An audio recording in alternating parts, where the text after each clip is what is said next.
এই তো আমাকে একটু একা ছেড়ে দাও প্লিজ, প্লিজ। বৌমা, বৌমা তুমি কিছু চিন্তা করো না, নিশান খুব তাড়াতাড়ি বেল পেয়ে যাবে। আর তাছাড়া তুমি তো জানো নিশান নির্দোষ। ওর কোচিং এর সমস্ত স্টুডেন্টরা এসেছিল, ওরা সমস্ত কিছু জানিয়ে গেছে আমাদেরকে। হ্যাঁ, আর ওরা তো পরিষ্কার বলে গেছে যে ওই মেয়েটা নিশানের উপর জোর করতো, ওকে রেগুলার ফোন করতো, মেসেজ করতো।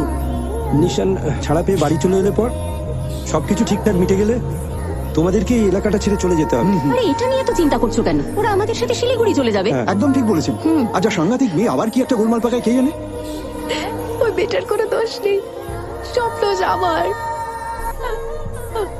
আমার সব দোষ। চন্দ্রিমা শোন না,